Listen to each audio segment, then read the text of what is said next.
Welcome to The Explainer. Today, we're diving into something incredibly serious, a full investigative breakdown of the global synthetic drug trade.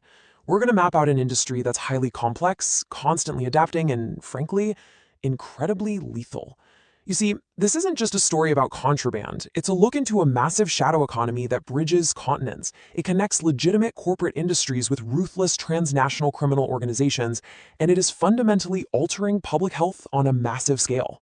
To understand exactly why this matters right now, we've got to start with this number, 52,385. Just take a second to let the gravity of that statistic really sink in. That's the number of Americans who died from synthetic opioid overdoses in just the 12-month period ending in October 2024. That is tens of thousands of families altered forever, whole communities devastated. It's a staggering loss of human life, and it's driven almost entirely by a single, highly potent substance. Now, looking at the total overdose deaths, there was a 25% decline from 2023 to 2024. And actually, that marks the largest 12-month reduction ever recorded. So there is hopeful momentum there, right? Dropping from over 112,000 total deaths down to just over 84,000 might be a sign that public awareness and targeted interventions are finally starting to make a dent. But let's be real, 84,000 lives lost in a single year, that remains a historically catastrophic baseline. The sheer scale of this crisis is still a dire public health threat. Okay, so to truly grasp the mechanics of this crisis, we can't just look at the end result on our streets. We have to trace the actual physical journey of a fentanyl pill and the billions of dollars in cash it generates across the entire globe. We need to view this not as disorganized street crime, but as a supply chain, one that's just as sophisticated, layered, and efficient as literally any legitimate multinational corporation operating today. From chemical brokers over in Asia to manufacturers in Latin America, right down to the local distribution networks in the US. Phase 1. Chemical origins in China. So, the modern drug trade, it doesn't begin in hidden agricultural fields growing poppies anymore. It begins in corporate chemical factories. Transnational criminal organizations, or TCOs, source the building blocks for these synthetic drugs, known as precursor chemicals, primarily from China. And to bypass international detection, these chemical suppliers use some seriously ingenious, highly structured evasion tactics. They'll deliberately mislabel cargo shipments, sometimes disguising raw fentanyl precursors as super mundane industrial materials like hydrogen peroxide. They exploit perfectly legitimate front companies to blend illicit orders right in with legal ones. They even route shipments through complex webs of third-party countries just to obscure where it originally came from. And, get this, their chemists are even paid to engineer entirely new, unregulated designer precursors that technically don't violate current bans. It's wild. Back in 2019, the Chinese government actually placed strict, sweeping controls on fentanyl-related substances. But, well, the illicit supply chain didn't break under the pressure, it just rapidly adapted. Pretty much the moment those laws went into effect, chemical suppliers shifted their manufacturing processes. They started advertising an ever-diversifying array of alternative precursor chemicals. By altering just a few molecules, they created new substances that were totally legal to export, yet easily converted into deadly opioids the second they arrived. They treat international regulation not as a roadblock, but honestly, just as a logistical hurdle to jump right over. Phase 2. Cartel production in Mexico. This brings us right across the Pacific, where those industrial chemicals end up in the hands of some incredibly ruthless criminal enterprises. The two dominant cartels running this phase are the Sinaloa cartel and the Jalisco New Generation cartel, or CJNG. And let's be clear, these aren't just local street gangs. These are massive, global networks operating in over 40 countries. They use extreme violence and extortion to protect their territories, functioning almost like shadow governments with heavily armed paramilitary wings. They run clandestine laboratories across Mexico, ranging from massive industrial-scale rural setups to totally covert small urban apartments to mass-produce synthetic drugs around the clock. And this generates immense untaxed revenues.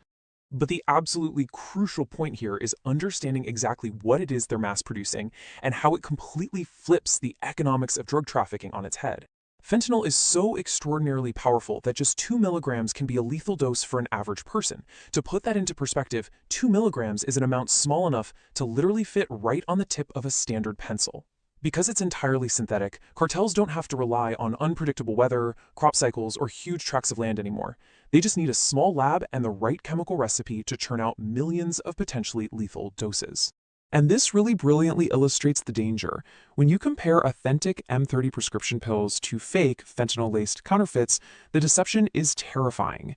Cartels press pure fentanyl powder and cheap fillers into pills that perfectly mimic authentic medications.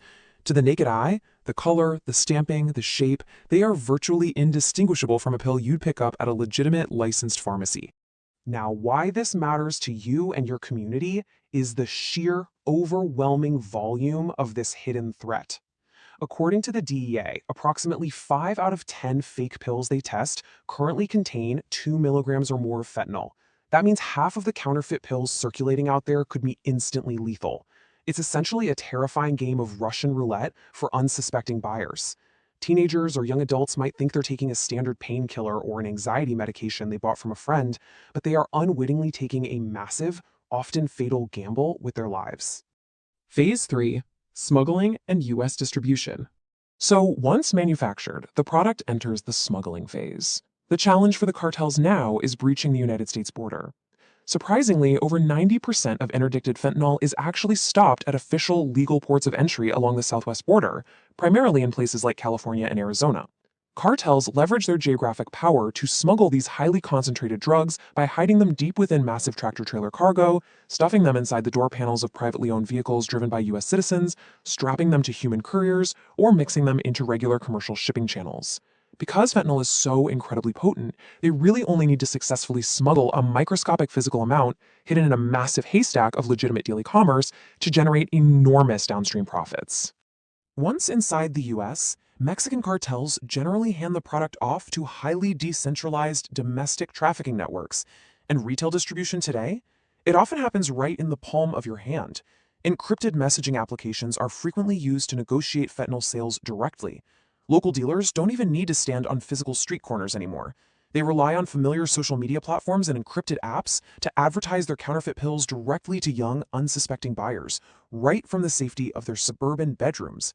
Modern transactions are then settled seamlessly, making payment for illicit drugs as easy as just a few taps on a digital wallet. Phase 4. The financial web of money laundering. But the physical movement of drugs is really only half the business. We absolutely have to look at the ingenious methods used to hide the billions in illicit cash these drugs generate. The days of cartels smuggling duffel bags full of physical cash back across the border, those are fading fast. To repatriate their profits cleanly, securely, and cheaply, Mexican cartels are increasingly outsourcing this critical task. They're relying on highly professional, decentralized networks known as Chinese Money Laundering Networks, or CMLNs. These networks operate largely outside the formal banking system, providing an incredibly efficient, high-tech financial service to the highest bidder. The mechanics of this are absolutely fascinating. It relies on something called the mirror transaction. Let's break it down. Step 1.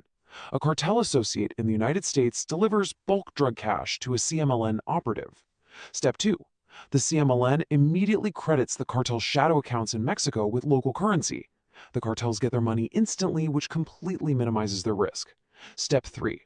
The CMLN takes those physical US dollars and sells them to a wealthy Chinese citizen who desperately wants to evade China's strict capital flight laws so they can invest abroad. Step 4. That wealthy citizen transfers an equivalent amount of funds from their legitimate Chinese bank account to the CMLN's bank account inside China. The vast wealth changes hands perfectly, satisfying everyone involved, but the actual money never physically crosses a single international border. It's crazy. This illicit financial ecosystem thrives specifically because it seamlessly addresses the distinct needs of all participating parties. It's essentially a tripartite benefit.